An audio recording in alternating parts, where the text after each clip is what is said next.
Good morning, everybody. Mike Vacchi, Princetontrader.com, here with your Thursday morning pre-market webcast. Okay, so quick look, daily chart.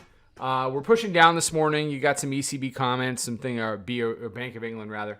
You get some things, putting some pressure on the market. We're back below the weekly pivot there at 23.91, pushing again on this 9-day simple moving average. So this, 89 to 91 has been a tough nut to crack for the bears. Yesterday, there are days that frustrate me in the market, and I think yesterday was right there near the top of the heap. There are days as a trader where you're just not going to do anything right. And the key is on those kinds of days to mitigate your losses, not do anything completely ridiculous, and to just get out of there with your backside intact, which is what I did. It was very choppy. It was fading back into itself. There were some really good setups, including an outstanding setup for the bears yesterday at the close to seal that 96.97 off. But what we're seeing, so what I end up doing, just to complete my thought, is you get impatient, you take like a 2-handle loss or a 1-handle loss, and that stuff adds up during the course of the day, where all you really need to do is just be a little more patient. And yesterday was a tape that really tested the patience of even traders that are really, really, really patient. I'm known for being a really patient trader. I was not yesterday. And, it turned into a fairly frustrating day. The best setup on the board yesterday, well, there were two, was for a nice crisp test of the weekly pivot that popped up over the top. Instead, they wanted to fight over it, 3 handles on either side of it. We can see that a little bit here on the hourly chart. Here's basically your regular session here. And you see the whip. You see the false move down. You had a false breakout. Then, it finished up here. Our proprietary upper level yesterday was 96.5. So we got into 96.97, and it just didn't really get going. It did get going overnight. So, and it's developed into what I was talking about yesterday, which is if we make another lower high somewhere in between here and there, you end up with 2 potential lower highs. What you need to see now are some lower lows out of the bears. They're trying. They are trying. So the key today is to keep 96.97 sealed off. That needs to be closed, locked, and put away. Okay? Now they've got to finish off weekly pivot. The bears have got to finish off weekly pivot.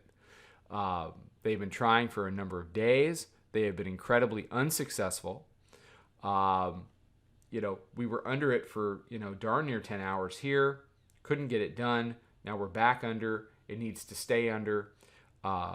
It needs to break the weekly lows, which are down here, 87.5, 87.5. You've got matching lows here. You got a double bottom here. It needs to break that 87.5 and really make a statement and get down in towards S2. Okay. So I mentioned yesterday during the midday update, Twitter, Instagram, etc. Trading is not always going to be rainbows, unicorns, and lollipops. And the difference between us and a lot of other people is we keep it real. When we have a tough day, we tell you we're having a tough day. Yesterday was a tough day. People that tell you they never have tough days, probably not the case.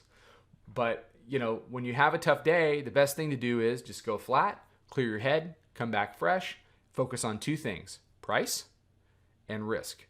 Forget about, it was a -7 handle day, which for me is not, which for me is a lot because I usually have green days, but it's not a life changer.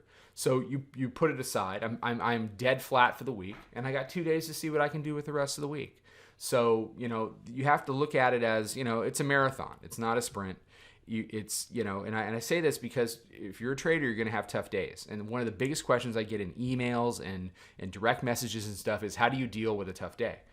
You clear your head, you come back, you start fresh, you focus on price and risk. You don't throw the baby out with the bathwater. A lot of traders, they have a tough day and it's like, I have to change everything about the way I trade. No, you really don't. Okay? Especially if you're a consistently good trader that had a bad day. You get back to what you're doing. You just chop wood, you work, you do the work. You get out of your head, you focus on price and risk, and you do what you need to do to get back on track. But as far as the market goes, 87.5 is huge. You got 83 underneath.